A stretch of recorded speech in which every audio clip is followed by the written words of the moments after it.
Le Caire estime qu'une institution militaire unifiée et le désarmement ultérieur des milices mettront fin au conflit en Libye. Le gouvernement égyptien ne souhaite pas que les groupes extrémistes accèdent au pouvoir dans le pays voisin. Pourtant, malgré son soutien clair au bloc de l'Est, l'Égypte tient cette semaine des pourparlers avec des représentants du gouvernement d'union nationale. L'Égypte est vraiment ouverte à des discussions avec tout le monde, avec le Parlement, l'ANL ou le GNA.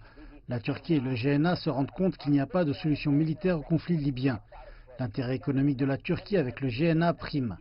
Maintenant, pour parvenir à une solution politique, ils n'ont d'autre choix que de passer par l'Égypte.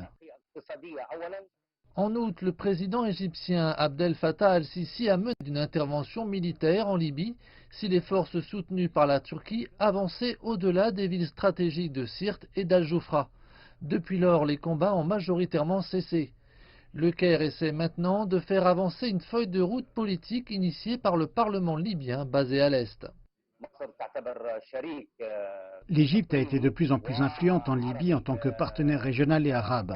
Les pays comptent les uns sur les autres pour leur sécurité nationale.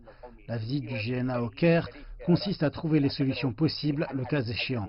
Ils discutent de la tenue des avancées territoriales militaires jusqu'à la ligne de démarcation actuelle.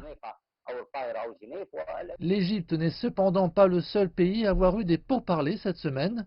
Le Maroc a réuni les Libyens pour rechercher les critères de nomination des dirigeants à des postes clés tels que la compagnie pétrolière nationale, la Banque centrale et l'armée libyenne. En Suisse, les Libyens se sont mis d'accord sur des modifications de la vision du Parlement oriental pour un plan de transition de 18 mois. De leur côté, la Tunisie et l'Algérie accueilleront bientôt une autre série de pourparlers. Ce marathon de discussion n'a qu'une valeur de consultation.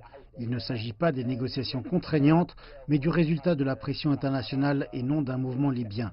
Par conséquent, je crois que tous les pourparlers futurs vont être très compliqués. Les résultats des pourparlers militaires 5+5 sont attendus, car tous ces pourparlers dépendent du succès des pourparlers militaires. Les pourparlers libyens laissent peu d'espoir à la naissance prochaine d'un accord. Pour le moment, toutes les nations intéressées par le conflit libyen croisent les doigts, espérant que le cessez-le-feu durera pour que ces efforts aboutissent.